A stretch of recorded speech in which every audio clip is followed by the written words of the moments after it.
king crab fisherman, coal miner, alligator egg collector, and deer urine farmer. These are just some of the dirty jobs our next guest has highlighted over the past 20 years, bringing hardworking and, yes, dirty jobs into your living room. Some of that Charlie does on the weekend.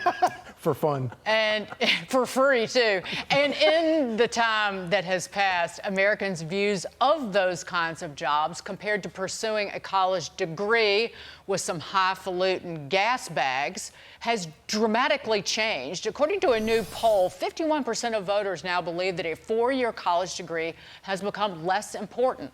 Meanwhile, 62% of voters say it's easier for a young person to become successful with an education from a trade or technical school than it was just a decade ago. Joining us now, live in studio, Mike Rowe, Works Foundation CEO Mike Rowe. Hey, great to have you, Mike. Nice to be here. here. So, not just because I've done a lot of dirty jobs over the course of my life, but actually as a observer of politics, I appreciate what your mission more than ever, because when I look at the existential threat facing our country, it's not global warming, it's people working.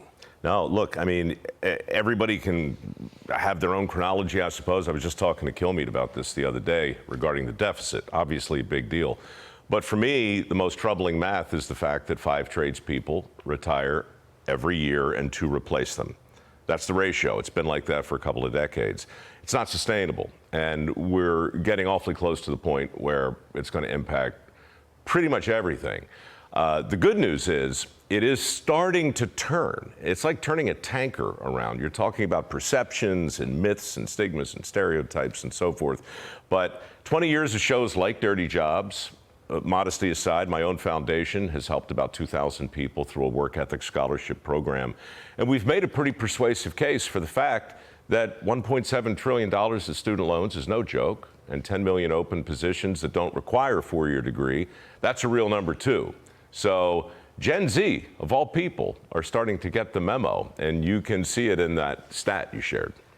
And it's also being in a job where you create something every single day. Sure. And you are, whether you're a plumber or an electrician or you're a carpenter, you make something, and it is solely upon you in many instances to create, make, or fix that thing every single day. Yeah, so there's the pride of knowing you're contributing to something bigger than you, but there's also the satisfaction that comes from always knowing how you're doing. I mean, the visual feedback is real. This set looks pretty much the same at 6 p.m. as it does at 6 a.m. You know, it's hard to look around and know how you're doing necessarily. A lot of jobs are like that. Jobs in the skilled trades, no. They offer a different level of dopamine, a different level of satisfaction. And you start to see that when you move around and highlight one job after the other.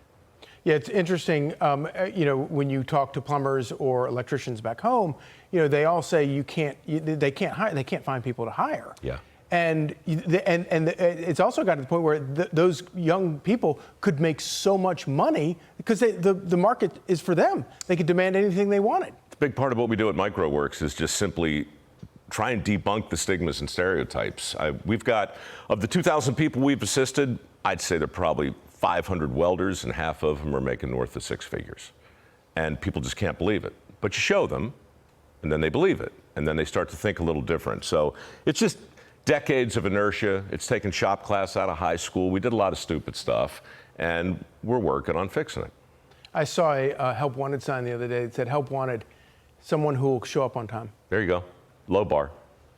Mike, but you're also working on a new project, and we wanted to highlight, it's a film called Something to Stand For that shares the untold stories of American heroes. It comes out next week. Yeah. 6 days, I think, from now. Yep. It's 9 stories? It's 9 stories that have been adapted for the big screen. I've been writing these things for years for my podcast, and these are basically mysteries, something you didn't know about famous people that you do. In this case, I wanted to do an Independence Day special, so it's a shameless love letter to the patriotic part of our country, but it's super fun. It stays on its feet, and in between, I take a field trip to D.C., reconnect with the old monuments and memorials and statuary that, for whatever reason, are now covered with graffiti. Go Yeah, figure. exactly. Real quick, why is it called Something to Stand For? Because I don't think our country knows quite when to stand or sit or kneel. And I honestly think our best hope for coming together in the present and moving together in the future is identifying parts of our past that we can still agree are worth standing up for. This is what the movie's about. Amen, brother. Amen and hallelujah. Something to Stand For hits theaters across the nation starting June 27th. Thank you, Mike Rowe. Thank you, guys. Good to see you, Mike. You too.